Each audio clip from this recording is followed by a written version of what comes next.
What's up everyone, Doyler here, and it is time for my initial hero analysis on Flora. I know that she came out a while ago, but I promised that I would do these for every new hero. I just, A, haven't gotten quite around to this one yet, and B, wanted to make sure I had a better handle on the hero and whether or not I was going to build her and how she might be used. So with all of that in mind, let's jump right in. First off, I wanted to cover her stats. So she's got 562,000 base hit points, 25,000 base attack, 1,554 armor, and 1,218 speed. For comparison, I actually want to show off Russell. She's got more attack and the same speed as Russell, and the same speed as Carrie, so her base stats are not bad at all. Hit point wise, she's tankier, but not by a ton, and Russ also has his attack reduction while in the air, so it's about a wash. In addition to her base stats, I wanted to immediately and briefly point out the fact that she has 0 base damage reduction and control immunity. This is kind of disappointing, as these are great stats that you'd love to see on a hero, especially if you want to use them in PvP, but unfortunately she comes with none of them. So let's cover her skills real quick. First off, she has her natural selection passive. This is whenever she is attacked by active or basic, she's going to do attack reduction on the attacker by 10%, stacks up to 3 times, and increases her own attack 15% for 4 rounds. Pretty solid buff and debuff. The only real problem with this is it's sort of hard to get her targeted in PvP, since heroes are either going to target randomly or target the lowest HP hero. The current meta isn't really heroes that specifically target frontline, backline, or slot 1 anymore, so hard to sort of force this, but definitely better in PvE than it is in PvP. Still a nice skill if you can get it out. This, like a lot of the stuff I'm going to mention, probably going to work better if you stack multiple Floras. She probably works best in a team with multiple Floras, multiple Oberons, stuff like that, but I'll cover that in the TLD watch. Next up is her passive basic attack. Her basic targets 2 random enemies, dealing 160% of her attack and poisoning them for 15% of their max HP for 2 rounds, capping at 1,500% of her attack. Additionally, it heals her by 15% of her max HP for 2 rounds. In PvE, this basic attack is incredible. It gives her a ton of sustain, does some really solid damage, is true damage, which means that it's not going to be affected by Antlers, Cane, Pets, stuff like that, but it's also not going to be affected by damage reduction, so keep that in mind. And yeah, so this is going to be consistent regardless, so you don't have to worry about boosting her up necessarily, other than the cap itself. This is able to be replicated by Delacium, so damage-wise, she is worse than Athaqua, better than Nakia, so probably the second best dot-based damage dealer. Plus she combines with Snake, if you have one for some reason. The damage is a little lackluster in PvP, but still something to keep in mind. Unfortunately, it's not an overwhelming enough basic attack where she's going to be an easy PvP plug-and-play hero, just due to the fact that heroes that have to rely heavily on their active are going to get countered by carry. So a little disappointing that her basic isn't better, but it's still huge in PvE in all modes,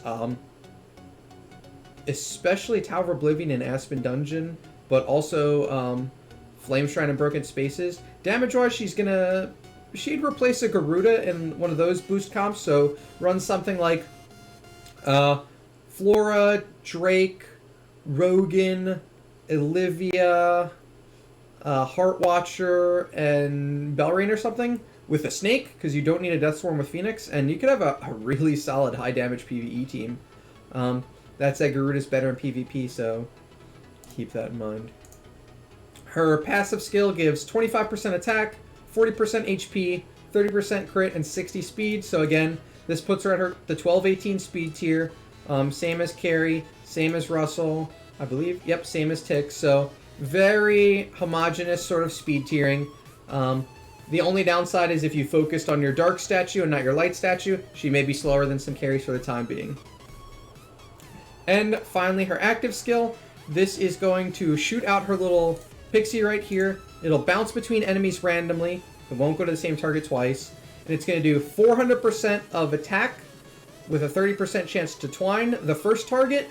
And then each time, the attack is going to go up by 100%, and the twine chance will go up by 5%.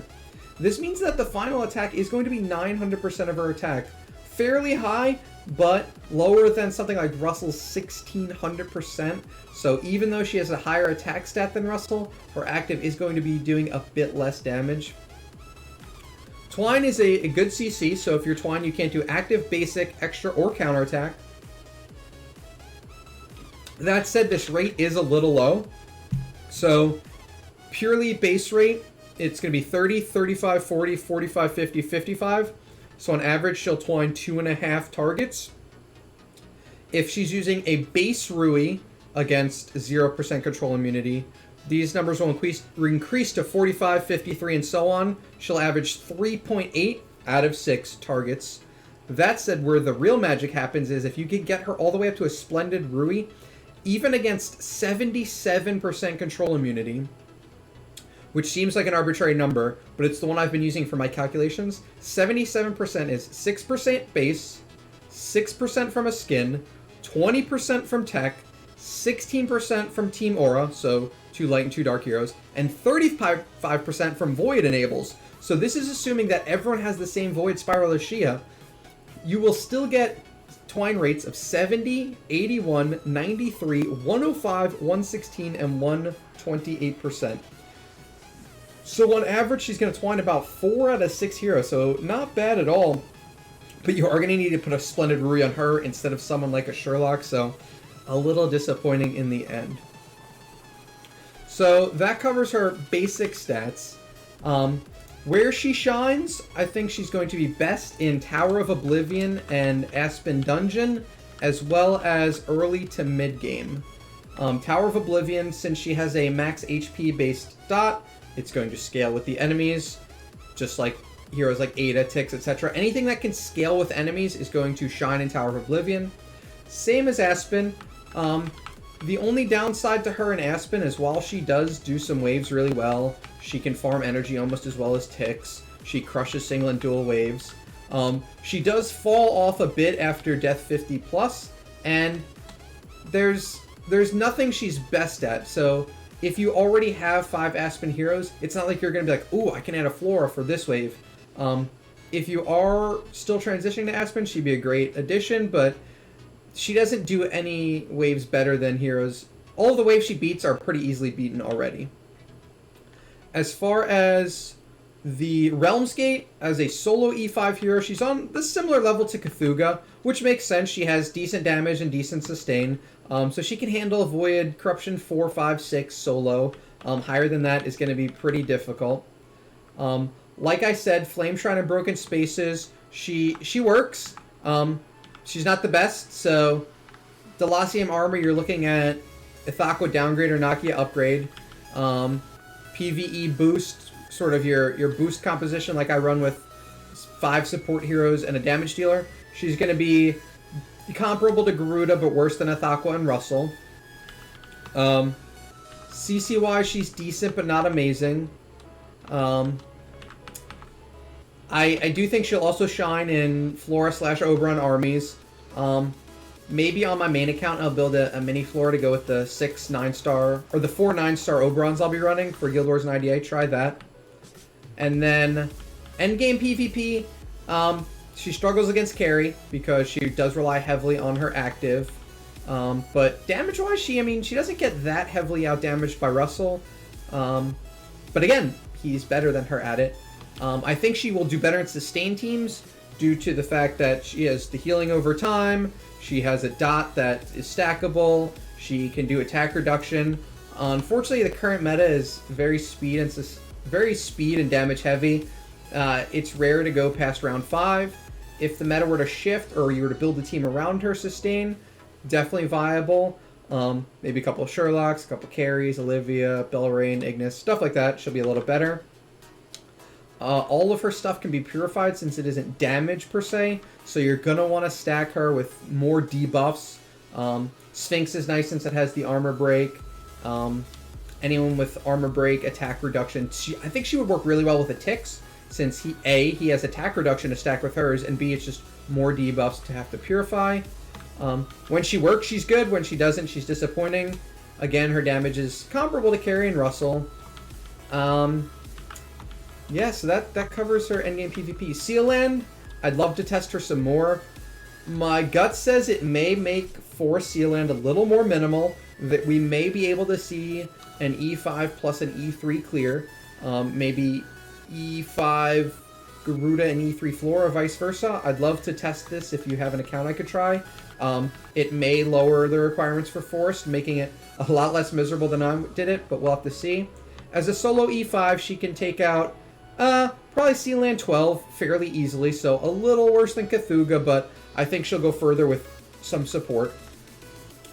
Build-wise, especially for PvP, for PvE, you want to build her, you know, full red, antlers, cane, so on. For PvP, I think there are two main paths you can go. You either want to go with an attack stone, so either speed attack or attack, and a splendid AMB, sort of build her to be the lowest HP so that she gets hit more and can stack that passive of hers. Or you try and maximize her speed and go with that splendid Rui. The only downside to both of those is she's taking that artifact away from someone else. So while I'm going to give my TLDR on her, while just showing her off in some modes on my free-to-play account. So the TLDR is, she's a good hero. I think she's been underrated by a lot of players because she's not a plug-and-play hero. You're going to have to build a team around her, and other heroes are probably going to do what she does better. If you've already got 10, 15, 20 E5 heroes, you probably don't need a Flora. That said, if you're in the early to mid game, it's definitely someone worth considering, and if I have more time for data and testing, I feel like it's likely she'll end up in my first E5 heroes to build list. She probably needs a buff. I think I agree with GDP. I think buffing her CC chance is the best bet for her. Make her a CC hero. Also, yeah, she cleared Sealand 5 on her own. Make her a CC heavy hero and lean into that. So maybe start the rate at 50%. So 50, 55, 60, 65, 70, and 75. I think that would make her really interesting. CC still has to deal with Purify and all guild tech, so lean into that. And her biggest problem is someone does it better. Everything that Flora can do, there's already a better hero, which is why she's going to shine on these earlier accounts. Yeah, so that's my TLDR. That's how I feel about her. I think she's underrated by a lot of people, especially because they have 20 E5 heroes. As a first E5, I think she's very viable and pretty strong. And even before E5, as I'll show you from this damage total, she does some solid damage. So yeah, she does almost the same damage as an E1 horse, completely outstripes even a 9-star Sigmund. So her damage is not bad at all. If you don't have her and you're a late game player, probably wait on her. If you're early game and getting copies, I highly recommend building her. So yeah, that about sums up my thoughts and feelings on Flora. Hopefully I can get some more accounts to test her out and show her off. Be sure to check the description for a ton more videos I'm going to link by Barry, GDP, and a few others showing her off. One other thing I wanted to note for endgame PvP that's always good to know, one Flora can beat 2 carries pretty consistently. So if you are ever in those late game scenarios where it's, you know, carry versus Sherlock, Sherlock versus 2 carries, and so on, one Flora can beat 2 carries. So that's a good thing to note and kind of impressive. So that's going to be it for this one. I know it went a little long, but I promised to do my analysis on Flora. Be sure to hit those like and subscribe buttons if you like the content. I'll catch you guys tomorrow.